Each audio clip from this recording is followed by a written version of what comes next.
बच्चों welcome back. हम लोग इलेक्ट्रिसिटी पढ़ रहे थे और ये इलेक्ट्रिसिटी का हमारा 4th लेक्चर है और इस लेक्चर में हम लोग ओम्स लॉ के बारे में स्टडी करेंगे और उससे कुछ न्यूमेरिकल भी सॉल्व करेंगे। तो चलिए चलते हैं स्क्रीन पे और समझते हैं ओम्स लॉ को। नेक्स्ट टॉपिक हमारा है बच्चों ओम्स लॉ। चलिए समझते हैं कि ओम्स लॉ किसे कहते हैं। तो बच्चों मैंने स्टेटमेंट लिखा, according to this law electric current flowing through a conductor is directly proportional to the potential difference applied across its end, providing the physical conditions such as temperature remain unchanged. बच्चों simple सा statement ये कहा जा रहा कि जो V होगा ना वो डायरेक्टली प्रोपोर्शनल होगा बच्चों I के। यानी कि ये मतलब हुआ कि अगर V बढ़ेगा तो I भी बढ़ेगा और अगर V घटेगा तो I भी घटेगा। क्लियर है बच्चों, मैंने क्या बताया, V is proportional to I। अब हम लोग क्या जानते हैं कि जब भी प्रोपोर्शनैलिटी का साइन हटता है तो इज इक्वल टू के साथ एक टर्म ऐड होता है। तो यहाँ पे जो टर्म ऐड होगा ना वो होगा R। क्या होगा बच्चों, वो टर्म क्या होगा, R होगा, है ना। अब ये R क्या कहलाता है, ये R हमारा कहलाता है रेजिस्टेंस। R का मतलब क्या होगा बच्चों, रेजिस्टेंस। तो इसको हम लोग थोड़ा सिंप्लीफाई करके ऐसा बोलते हैं V is equal to I R, simplicity के लिए अपना। तो यही है बच्चों ओम्स लॉ। आप देख सकते हो V is equal to I R, ये है हमारा ओम्स लॉ। यहाँ पे V जो है वो पोटेंशियल डिफरेंस है, R यहाँ पे रेजिस्टेंस है और I यहाँ पे करंट है। आई थिंक आपको क्लियर हो गया होगा बच्चों। अब यहाँ पे आपको I निकालना है तो भी निकाल सकते हो, आप R निकालना है तो भी निकाल सकते हो। देखो किस तरह से निकालेंगे। तो अभी आप क्या देखें बच्चों कि V इज इक्वल टू क्या होता है, आई आर। क्लियर है ना।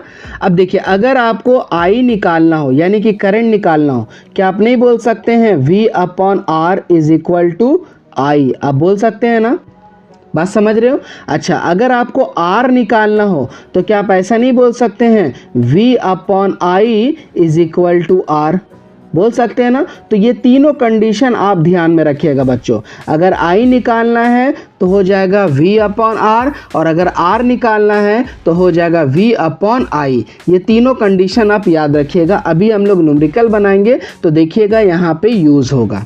क्लियर है, बस एक ही स्टेटमेंट से वैसे निकल रहा है, V is equal to I R से ही हम लोग ये दोनों को सेपरेट कर रहे हैं। तो ओम्स लॉ आपने समझ लिया होगा। चलो अब इससे हम लोग क्या करते हैं, कुछ न्यूमेरिकल्स देखेंगे, लेकिन उससे पहले हम लोग एक ग्राफ देखते हैं कि पोटेंशियल डिफरेंस और करंट का कैसा ग्राफ बनता है। तो देखो बच्चों मैंने टॉपिक लिख के रखा है वी आई ग्राफ यानी कि पोटेंशियल डिफरेंस और आई का ग्राफ। तो मैंने कुछ स्टेटमेंट लिखा, the graph between the potential difference and the corresponding current is found to be straight line. बच्चों कैसा ग्राफ बनेगा, स्ट्रेट लाइन बनेगा। क्यों बनेगा, क्योंकि मैंने अभी आपको बताया कि पोटेंशियल डिफरेंस जो है वो डायरेक्टली प्रोपोर्शनल है करंट के, यानी कि V बढ़ेगा तो I भी बढ़ेगा और V घटेगा तो I भी घटेगा। तो देख सकते हो आपको इस तरह से कुछ ग्राफ दिखेगा, एक स्ट्रेट लाइन का ग्राफ बनेगा। क्लियर है बच्चों, कहीं कोई दिक्कत नहीं ना। चलिए अब हम लोग बनाते हैं कुछ न्यूमेरिकल।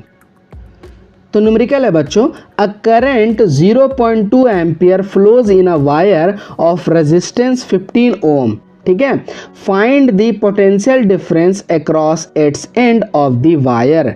यानी कि इस क्वेश्चन में आपको करंट दिया हुआ है, ठीक है ना, और आपको रेजिस्टेंस दिया हुआ है, ठीक है, और आपको निकालने बोला है पोटेंशियल डिफरेंस। क्या निकालने बोला बच्चों, पोटेंशियल डिफरेंस। अभी हम लोग रेजिस्टेंस के बारे में ना अभी और डिटेल में हम लोग स्टडी करेंगे, बट थोड़ा सा कुछ न्यूमेरिकल आप देख लो उसके बाद स्टडी करेंगे इसको। अब याद रखना बच्चों ओम जो होता है ना वो रेजिस्टेंस का यूनिट होता है। अभी हम लोग आगे स्टडी करेंगे, घबराइए नहीं।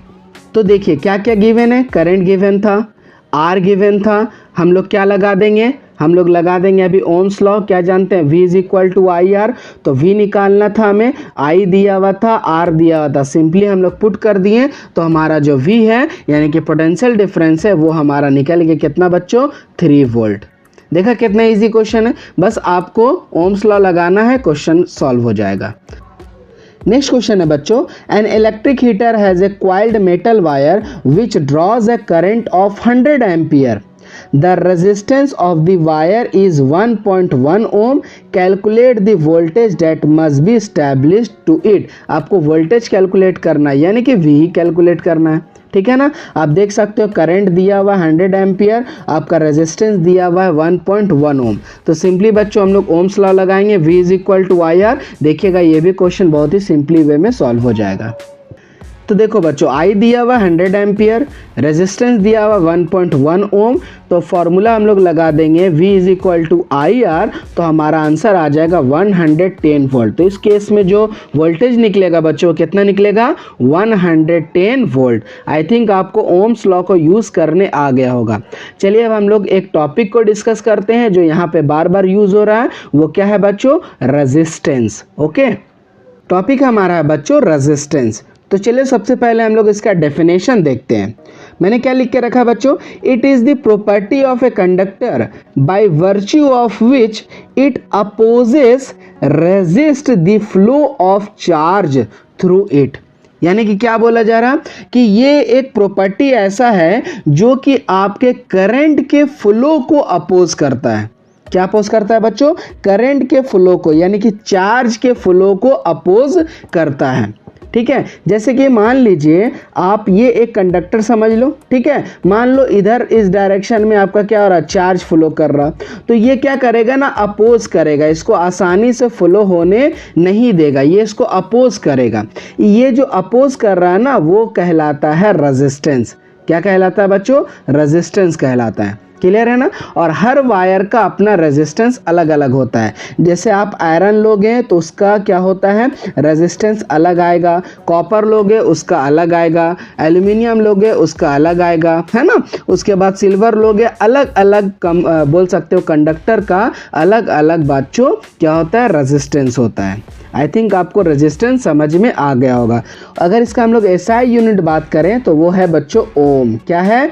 ओम, OHM। और ये इसका है सिंबल। किस तरह से है बच्चों? इस तरह से ओम का सिंबल होता है, ठीक है ना। और अगर हमें R निकालना है तो हम लोग क्या लगा देंगे? ओम्स लॉ को यूज़ करेंगे और यहाँ पे हम लोग R निकाल लेंगे। R is equal to V upon I. मैंने ऊपर में आपको करके इसे दिखाया भी है। चलो अब हम लोग कुछ और न्यूमेरिकल बनाते हैं। The potential difference between the terminals of an electric iron is 150 volt.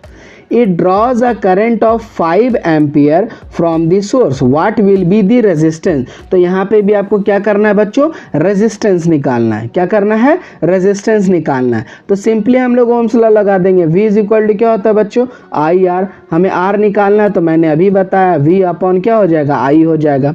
तो चलो सॉल्व कर लेते हैं इसको। देखिए बच्चों, V दिया हुआ था 75, करंट निकाल लिए 5 ampere, R is equal to होता है V अपॉन आई, तो यहाँ पे आ गया बच्चों 30 ओम।